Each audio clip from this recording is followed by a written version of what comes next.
प्रिय विद्यार्थियों, नमस्कार, सुप्रभात। सेकेंड ईयर के हिंदी साहित्य के प्रथम प्रश्न पत्र में हम बिहारी के दोहे पढ़ रहे थे। आज हम बिहारी के जो अन्य दोहे हैं उनके भाव सौंदर्य व शिल्प सौंदर्य का अध्ययन करेंगे। आप इनको अच्छी तरह से सुनेंगे, समझेंगे। उसके पश्चात इन समस्त दोहों का भावानुवाद व शिल्प सौंदर्य अपनी उत्तर पुस्तिका में लिखकर मुझे व्हाट्सएप से सेंड करेंगे, भेजेंगे। चलिए देखिए, सबसे पहला दोहा। ये दोहा हिंदी साहित्य के इतिहास में दर्ज है। ये दोहा नीति का दोहा है।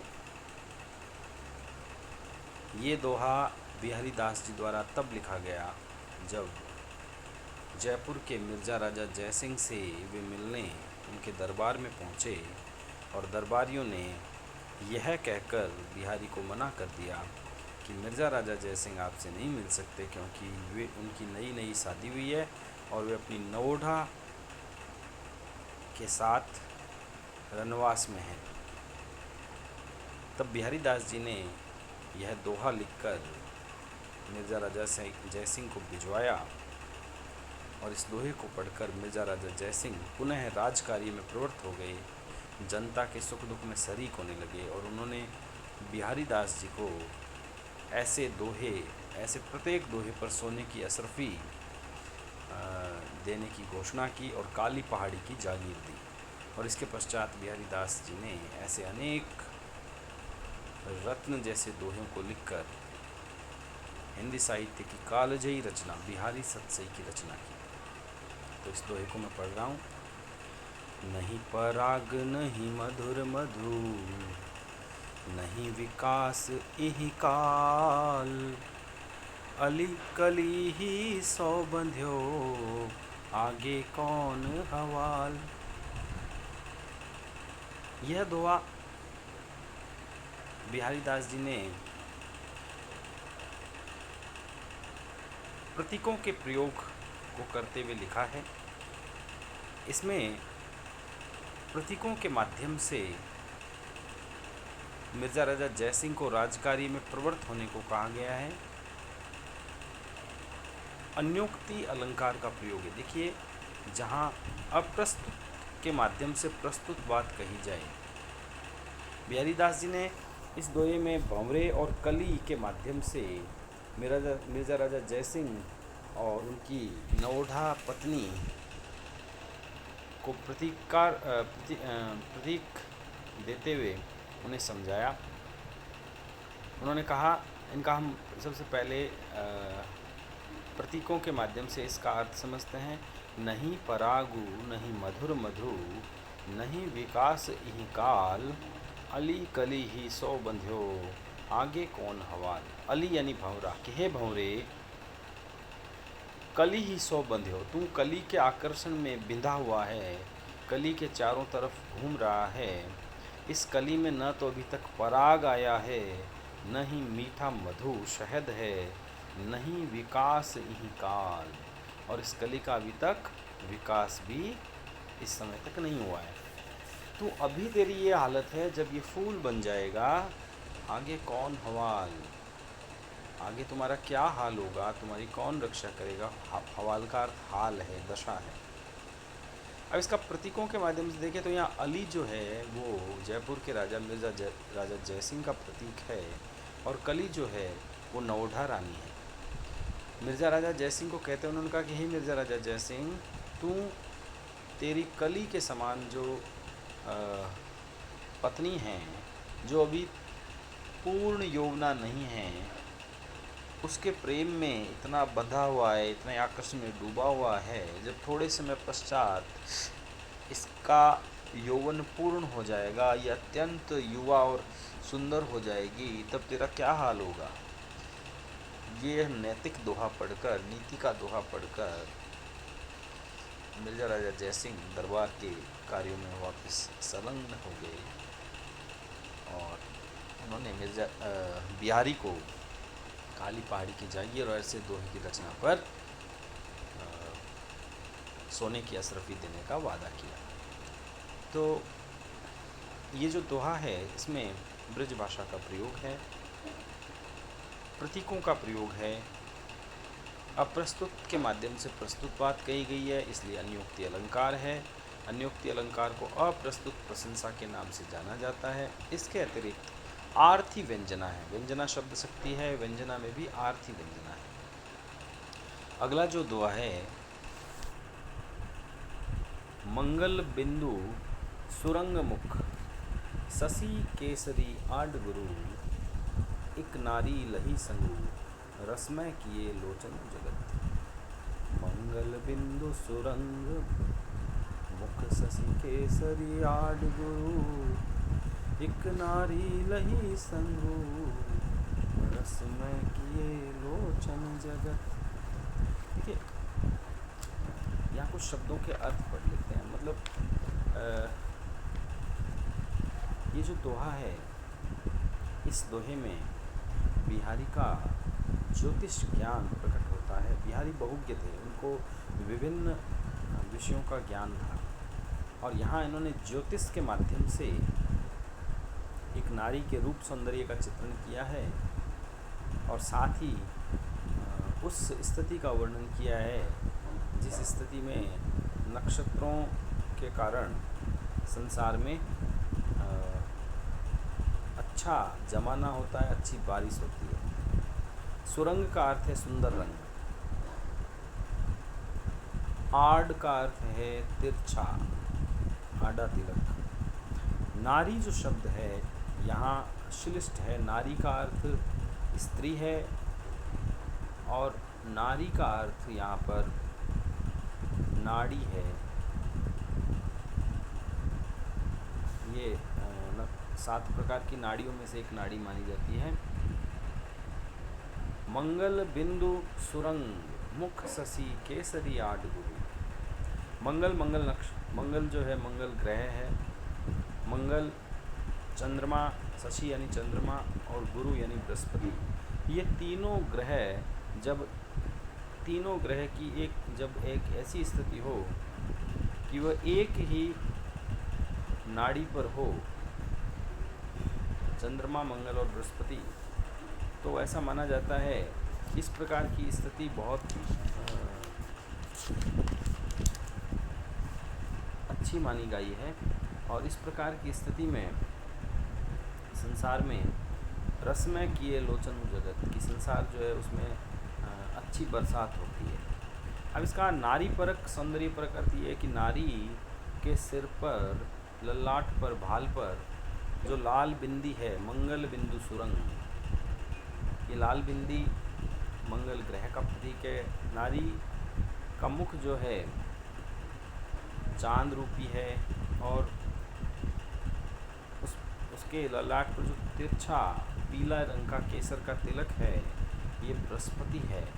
और ये तीनों जब एक ही नारी के पास होते हैं, यानी लाल रंग की बिंदी, चांद रूपी मुख और पीला उसके ललाट पर लगा केसर का टीका, तब नारी का रूप सौंदर्य ऐसा होता है कि वह सारे संसार को रसमय कर देती है, अर्थात अनुरागमय कर देती है, प्रेममय कर देती है।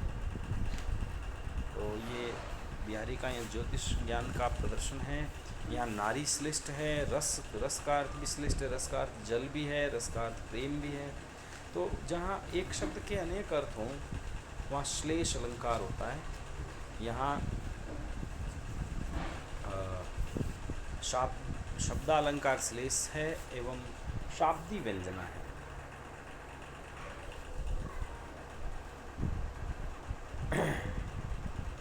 अगला जो दोहा है, दीर्घ सांस न लेहु दुख, सुख साई नहीं भूल, दई दई क्यों करत है, दई दई सुख भूली। यहाँ पर ईश्वर की भक्ति में रत रहने को कहा गया है, और ईश्वर जो हमें प्रदान करता है उसे हमें स्वीकार करना चाहिए, सस्नेह स्वीकार करना चाहिए, ये बात कही गई है। दीर्घ सांस न लेही दुख, सुख साई न भूल, दई दई क्यों करत है, दई दई सुख भूल।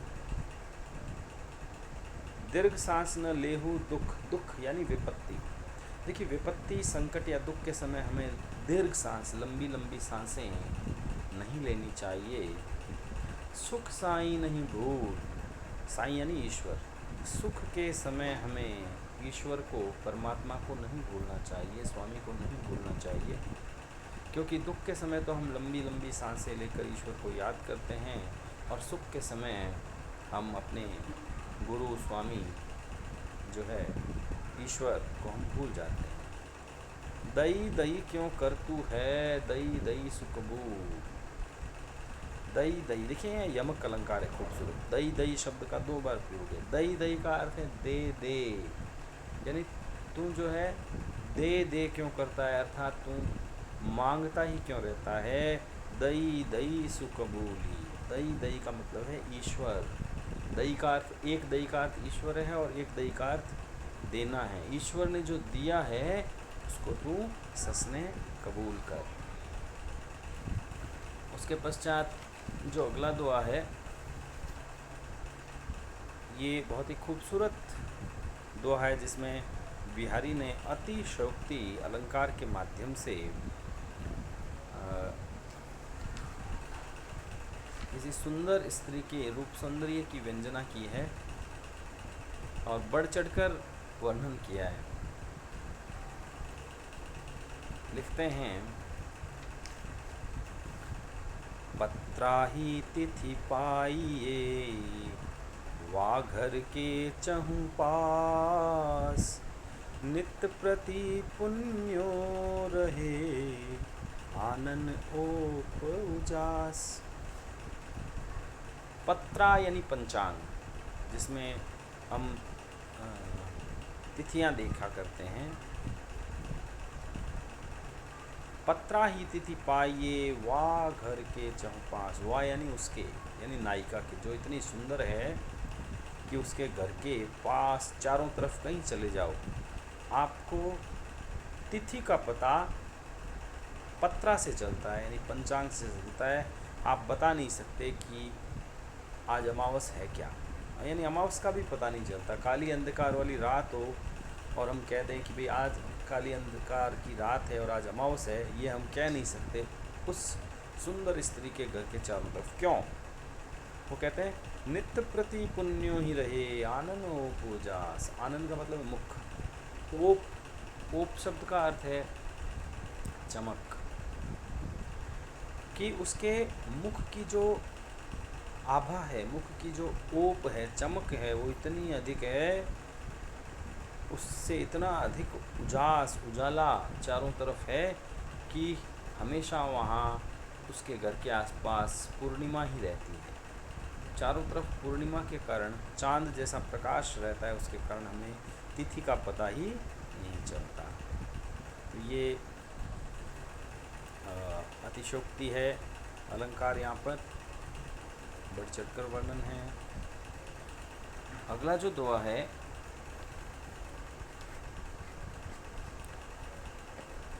तो लग या मन सदन में, हरि आवे कही बाट, विकट जटे जो लगु निपट, खुले न कपट कपाट। जो लगु या मन मदन में, हरि आवे कहीं बाट, विकट जटे जो लगु निपट तय, खुले न कपट कपाट। देखिए यहाँ मन को मदन कहा गया है, मन को यहाँ सदन कहा गया है। जो लगे या मन सदन में, सदन का अर्थ है घर।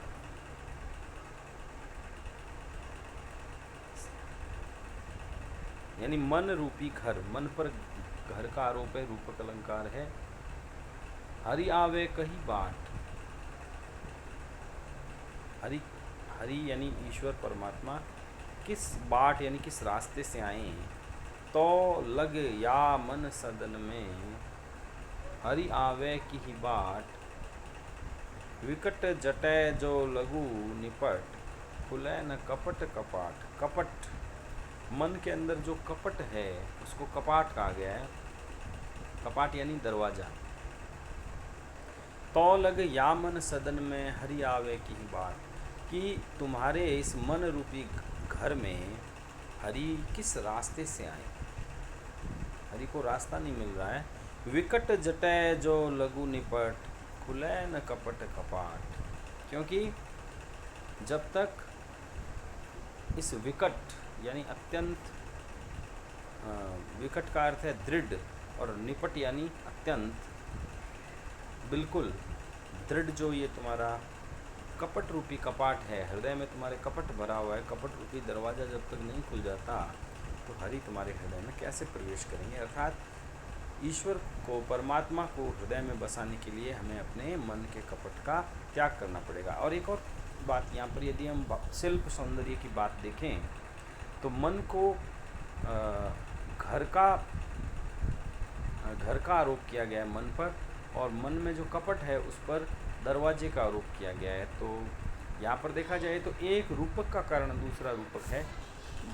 रूपक अलंकार का एक भेद है, परंपरित रूपक, उसका प्रयोग हुआ है। अंतिम दोहा आज की कक्षा का। तंत्रीनाद कवित रस, सरस राग रति रंग, अनबूढ़े बूढ़े तरे, जय बूढ़े सब अंग।